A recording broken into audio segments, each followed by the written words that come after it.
Magandang araw! Sama-sama tayong matuto sa Teacher Sal Learning Resource Channel.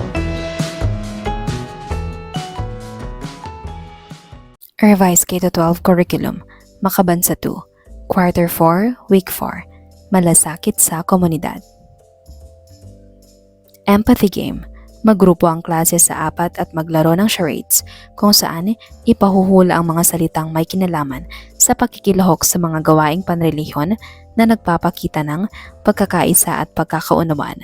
Ang grupong unang makakakuha ng 2 puntos ang siyang mananalo.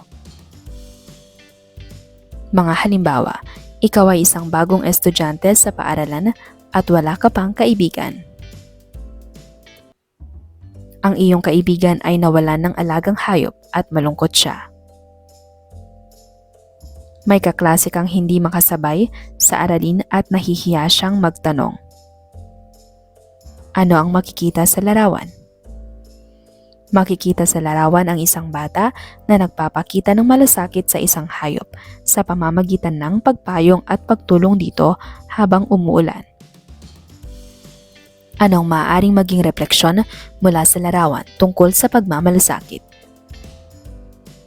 Pinapakita ng larawan na ang pagmamalasakit ay ang pagtulong at pag-unawa sa kapwa, lalo na sa mga nangangailangan.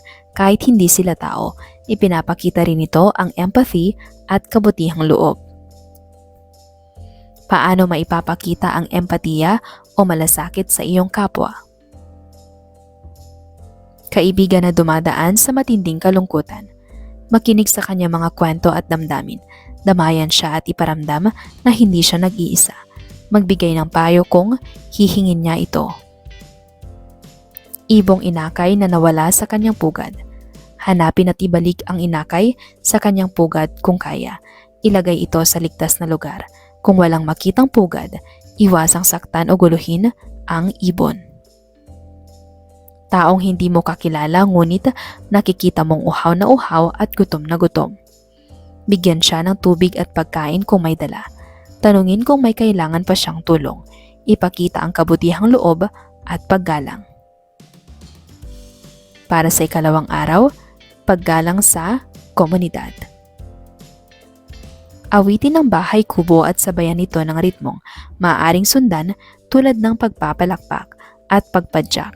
At unawain na ang awitin ay nasa 3/4 time signature. Pag-aralan ng mga sumusunod na salita at ang kanilang kahulugan. Pagkatapos gamitin ang bawat salita sa isang pangungusap. Kinagigiliwan, kinaaaliwan. Nagpipitagan, kagalang-galang. Halina't umawit, batang magalang. Ano ang pangunahing mensahe ng awitin tungkol sa paggalang? Ang pangunahing mensahe ng awitin ay ang kahalagahan ng paggalang sa kapwa, sa salita at gawa. Bakit kinagigiliwan ng batang magalang ayon sa awitin? Kinagigiliwan ng batang magalang dahil siya ay mabait, marunong makitungo at nirerespeto ng iba. Ano ang kahalagahan ng pagiging magalang sa lahat ng oras at sa lahat ng tao? Mahalaga ang pagiging magalang upang magkaroon ng maayos na pagkikitungo, pagkakaunawaan at magandang samahan. Paano mo maisasagawa ang pagiging magalang sa iyong araw-araw na buhay? Maisasagawa ko ang pagiging magalang sa pamamagitan ng pagsasabi ng po at opo, pagkikinig sa iba, pagtulong at paggalang sa nakatatanda at kapwa. Ang paggalang ay ipinapakita sa kahit anong lugar at oras. Hindi lamang ito ginagawa o ipinapakita sa tahanan o paaralan. Makikita ang paggalang sa komunidad sa iba't ibang paraan, tulad ng pagbati at pagngiti.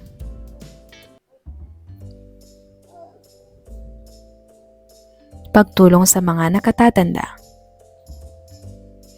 Pagiging magalang sa pagkikipag-usap. Paggalang sa batas at alituntunin. Paggalang sa mga tradisyon at kultura sa komunidad. Paggalang at pangangalaga sa kapaligiran.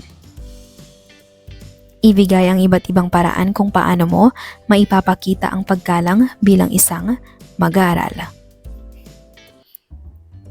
Unang sitwasyon, grupo ng mga kabataan na naglalaro ng basketball.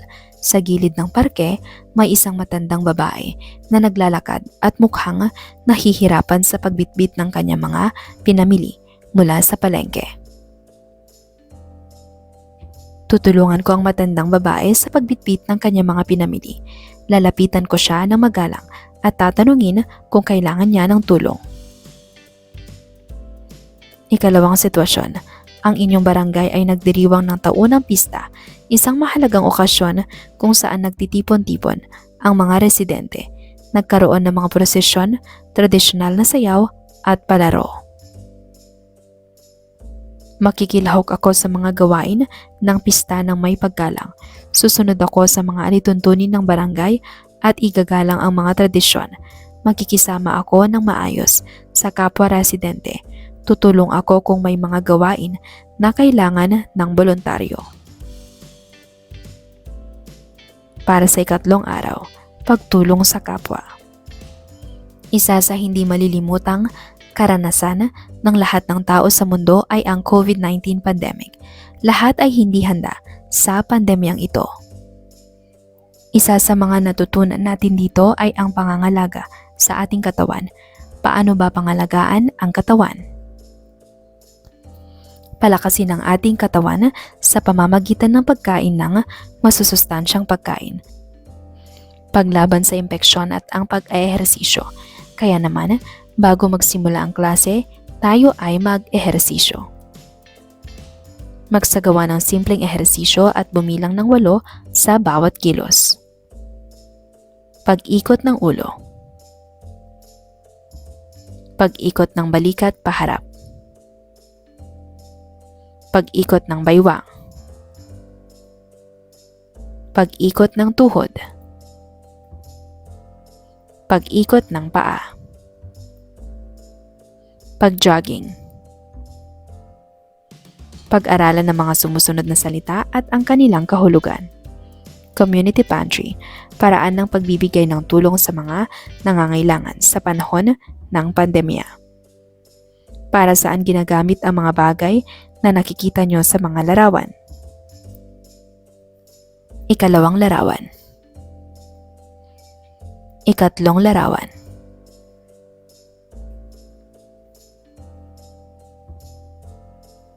Noong kasagsagan ng pandemya, isang simpleng inisyatiba ang nagbigay ng pag-asa at inspirasyon sa maraming Pilipino, ang Community Pantry. Ang konsepto ay nagsimula sa Maginhawa Street, Quezon City noong April 14, 2021 sa pangunguna ni Ana Patricia Non. Ang ideya ay simple, maglagay ng isang mesa na may mga pagkain at iba pang pangangailangan at hayaang kumuha ang mga nangangailangan batay sa kanilang pangangailangan at magbigay ang may kakayahan batay sa kanilang makakaya. Ang mensaheng magbigay ayon sa kakayahan, kumuha batay sa pangangailangan ay mabilis na kumalat at naging inspirasyon sa buong bansa. Sa loob lamang ng ilang araw, daan-daang community pantries ang nagsulputan sa iba't ibang bahagi ng Pilipinas mula Luzon hanggang Mindanao. Ang mga pantry na ito ay naging simbolo ng bayanihan at malasakit sa kapwa sa panahon ng krisis. Paano na ipakita ang pagkikipagkapwa sa paggawa ng community pantry sa komunidad noong panahon ng pandemya? Naipakita ang pagkikipagkapwa sa pamamagitan ng pagbibigay ng pagkain at mga pangunahing pangangailangan sa mga nangangailangan at pagtutulungan ng mga tao sa pagbibigay at pagkuha ayon sa kanilang kakayahan at pangangailangan. Ano-ano pa ang mga paraan ng pagtulong sa ating komunidad? Maaaring tumulong sa komunidad sa pamamagitan ng pagbibigay ng donasyon, paglahok sa bayanihan, pagtulong sa mga kapitbahay at voluntaryong paglilingkod, lalo na sa panahon ng pangangailangan. Bumuo ng mini community pantry sa pamamagitan ng paghahati ng klase sa 4 na grupo, pagtanggap ng colored meta cards, pagsulat ng mga pagkaing nais ipamigay sa mga nangangailangan at paglalagay nito sa isang bahagi ng silid-aralan. Pagkatapos ay magsagawa ng pagpapalitan ng grupo kung saan iikot ang bawat grupo upang kumuha ng mga nakasulat na pagkain mula sa ibang pantry habang isinasaisip ang kasabihang kumuha lamang ayon sa pangangailangan. Para sa ika-4 na araw, iba pang paraan ng pagkikipagkapwa. Pumili ng inyong kapareha at magbahagi sa isa't isa ng mga natutuhan nyo noong nakaraang araw tungkol sa mga paraan ng pagkikipagkapwa sa komunidad at makinig ng mabuti habang ang bawat isa ay may pagkakataong makapagbahagi. Ano-ano ang naibahagi ng iyong kapareha? Sa iyong palagay, ano pa ang mga paraan ng pagkikipagkapwa sa inyong komunidad? Pag-aralan ang mga sumusunod na salita at ang kanilang kahulugan. Kawanggawa, kusang loob na pagbibigay ng tulong o suporta sa mga nangangailangan ng walang inaasahang kapalit. Halina't magbasa ng isang tula. Pakikipagkapwa. Sa bawat sulok ng ating komunidad, may pagkakataong magpakita ng pagtutulungan.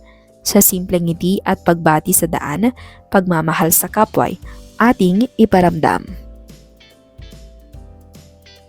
Sa oras ng sakuna at pangangailangan, tayo'y magkaisa at magtulungan. Sa bawat kamay na handang magbigay, pag-asa at ligaya'y ating tagumpay. Sa komunidad, tayo'y magpakita ng malasakit sa bawat tao, sa bawat saglit. Ang pagkikipagkapwa'y walang hanggan.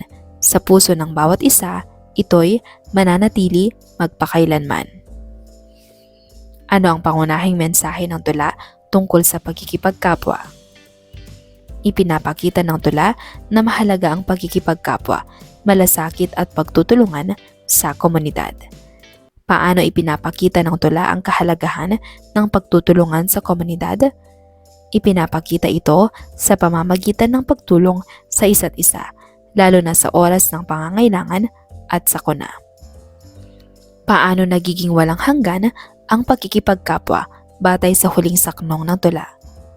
Nagiging walang hanggan ito dahil nananatili ang pagmamahal at malasakit sa puso ng bawat isa. Anong damdamin ang nais iparating ng may akda sa mga mambabasa sa pamamagitan ng tulang ito? Nais iparating ng may akda ang damdamin ng pag-asa, pagkakaisa, at pagmamahal sa kapwa. Mula sa tula, makakakuha pa tayo ng iba't ibang paraan ng pagkikipagkapwa katulad ng pagbibigay ng ngiti at pagbati, pagkakaisa at pagtutulungan. Maliban dito, ang pagpapakita ng kawanggawa ay isa ding paraan ng pagkikipagkapwa.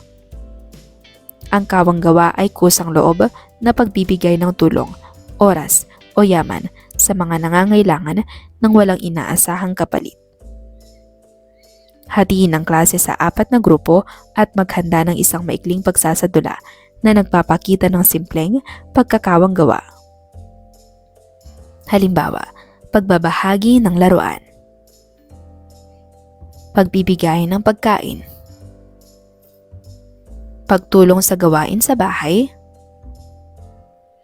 paglilinis ng kapaligiran. Ano ang inyong ipinakitang paraan ng pagkakawanggawa? Paano mo nasabi na ang pagkakawanggawa ay isang paraan ng pagkikipagkapwa? Bakit mo kailangang gawin ang pagkakawanggawa?